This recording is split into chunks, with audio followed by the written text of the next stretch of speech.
How much do you like DJ? What is it about him na napaka-endearing? Very po kasi, sweet talaga si DJ. And basta one of a kind siya. Pag sa mga lalaki, nag-iisa lang siya talaga.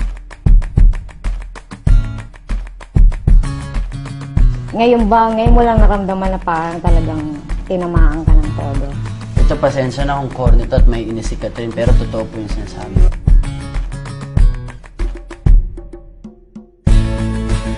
Love, ang hirap na explain. Pero for me, siguro, love, pag napapasaya ka ng isang tao, and pag kahit alam mo na yung mga flaws niya, tinatanggap mo yung tao na. Napapasaya ka ba yun?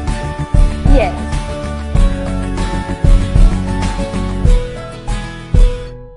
Hindi mo normal na po sa amin yun.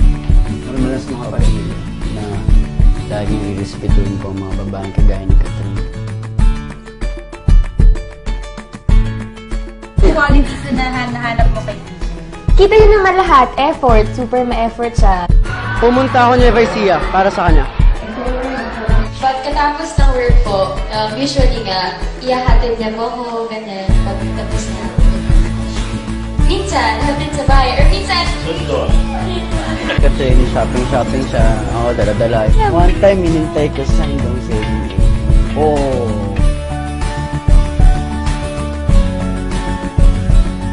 Hindi siya yung makita mo na showbiz lang, makita mo yung sincerity naman.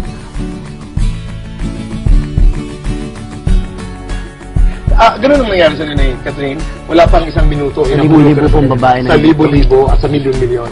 Yan talaga yan. Kung bubuksan ko yung puso, ang nakasulat talagang pangalan siya. Pag hiniwa niya, Catherine. Ang bilis. Are you open dating to other guys pa rin? Hindi. Ano ka ba manliligaw? Hindi na tama yun. Diba? Parang binigay mo yung sarili mo sa isang babae. Are you and Danielle at least best friends? Yes.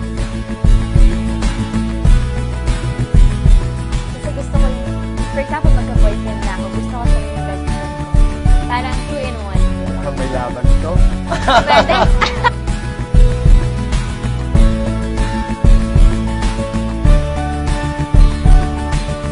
Talagang si Catherine po, gusto ko po talaga.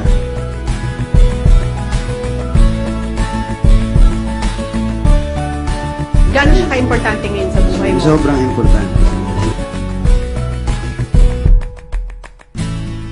Not official, but very special.